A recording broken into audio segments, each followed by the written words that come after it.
हम कैलकुलेट करेंगे मास and moles किसी एलिमेंट के, ठीक है, और वो हम फाइंड करेंगे किसी कंपाउंड में से किसी उसके एक एलिमेंट के मास और मोल्स फाइंड करेंगे, ठीक है। अब हम देख लेते हैं कि किस तरह से ये यहाँ प्रॉब्लम स्टेटमेंट हमें दी हुई है कि what are the mass and moles of sulphur, ठीक है, in 50 grams of sulphuric acid.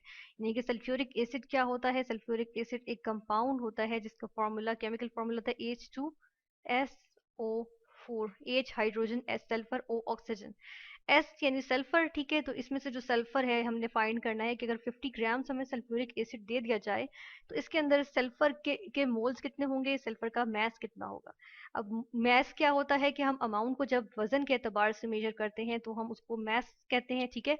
जबकि हम किसी स्मॉल क्वांटिटीज को, जो बहुत स्मॉल यूनिट्स होते हैं, जिस तरह से सल्फ्यूरिक एसिड का अगर 1 यूनिट ले लें, 2 यूनिट ले लें, या मेरे पास मौजूद हो थोड़ा सा सल्फ्यूरिक एसिड, ठीक है, तो उसके अंदर कितनी अमाउंट होगी इसके, अब गिन तो नहीं सकती ना मैं कि इसके अंदर सल्फ्यूरिक एसिड के कितने यूनिट्स होंगे, ठीक है, कितने मॉलिक्यूल्स होंगे, या सल्फर के कितने एटम्स होंगे। तो उसको हम क्या कहते हैं, हम जो है वो काउंटिंग करने के बजाय हम कह देते हैं कितने मोल्स होंगे, ठीक है। तो ये भी एक यूनिट आ जाता है, ये भी अमाउंट को मेजर करने का यूनिट आ जाता है।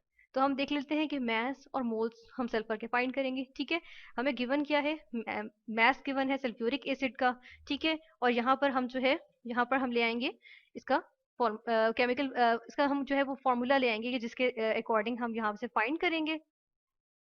जैसा कि यहाँ पे हम जो है वो फॉर्मूला ले आते हैं, ठीक है। अब जिस तरह से ये है कि नंबर ऑफ मॉलिक्यूल्स, ठीक है, नंबर ऑफ मॉलिक्यूल्स फाइंड करने के लिए क्या होता है कि मैस इन ग्राम्स हम फाइंड करते हैं, ठीक है। मैस इन ग्राम्स लिखते हैं, उसको डिवाइड करते हैं मोलर मैस से, ठीक है, और उसके आगे क्या करते हैं, उसके आगे हम मल्टीप्लाई करते हैं, क्या चीज मल्टीप्लाई करते हैं, इसके आगे हम Avogadro's number of particles multiply करते हैं। लेकिन यहाँ पे एवोगैड्रोस नंबर ऑफ पार्टिकल्स का हम यहाँ पे वैल्यू लिखते हैं, ठीक है, जो कि होती है 6.02 एक्सपोनेंशियल 23, ठीक है, ये वैल्यू होती है। और इसके साथ हमारे पास यूनिट आता है मोल, ठीक है, पर मोल आ जाता है, ठीक है।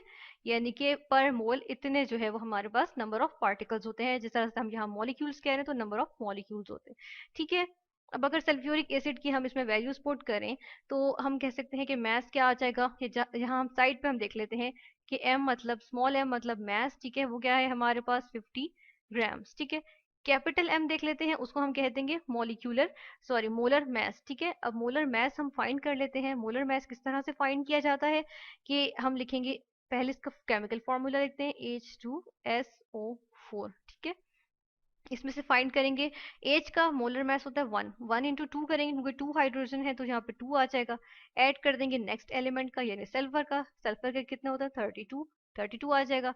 प्लस ऑक्सीजन है, आगे आगे ऑक्सीजन आ जाएगा, 16 होता है ऑक्सीजन का, लेकिन 4 ऑक्सीजन है तो हम 4 से मल्टीप्लाई कर देंगे, ठीक है। फिर इसके बाद हम क्या कर लेते हैं, पहले इसको थोड़ा सा इस तरफ को मूव कर लेते हैं, ठीक है, यहाँ से थोड़ा इधर ले आते हैं, ठीक है। अब हम इसको जब सबको ऐड करेंगे तो हमारे पास अमाउंट आती है 98 ग्राम्स पर मोल, ठीक है। इसका मोलर मैस आ गया। मोलर मैस मतलब कि एक मोल जो क्वांटिटी होती है ना, जो अमाउंट है हमारे पास एक मोल, उसके अंदर 98 ग्राम्स होते हैं सल्फ्यूरिक एसिड के, ठीक है। इसके बाद हम यहाँ पर ये वैल्यूज पुट कर देते हैं, ठीक है। मैस हमारे पास क्या था, मैस हमारे पास था 50 ग्राम्स लिख दिया, ठीक है। डिवाइड किया किसके साथ, मोलर मैस क्या है 98 ग्राम्स पर मोल के साथ, ठीक है।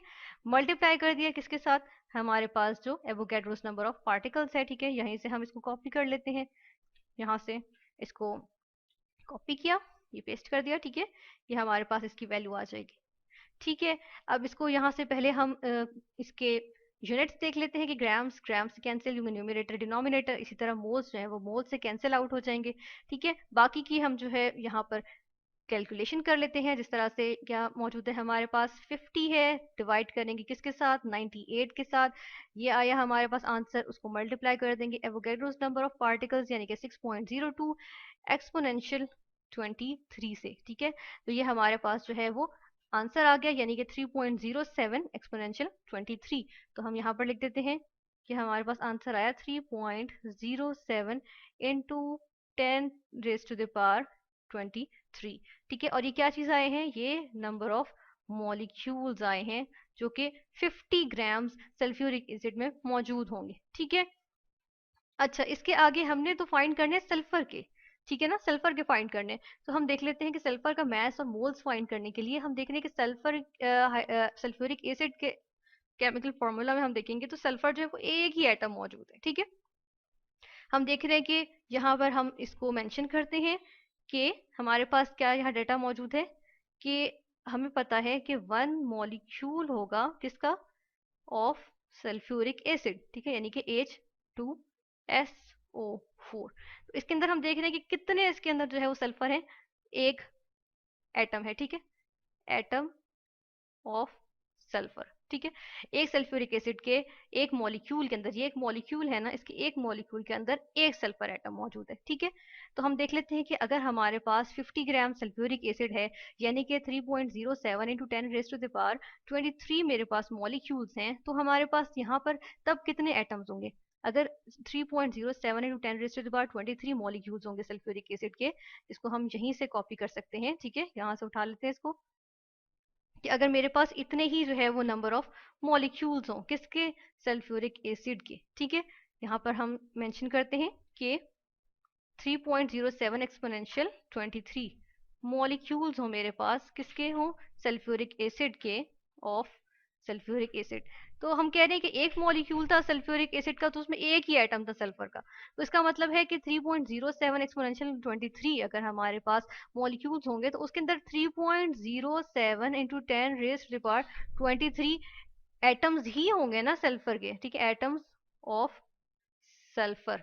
ठीक है, इस तरह से आ जाएगा हमारे पास, ये हमारे पास आंसर आया। ठीक है, और इसके बाद अब हमें क्या फाइंड करना है, हमें तो मास और मोल्स फाइंड करने हैं सल्फर के, यही फाइंड करना है। तो इसको फाइंड करने के लिए हम क्या करेंगे, हम फिर से ऊपर वाला फॉर्मूला जो है वो कॉपी करेंगे। ठीक है, इस वाले फॉर्मूला को हम यहाँ से ले लेंगे, इसी को यूज करेंगे फिर से।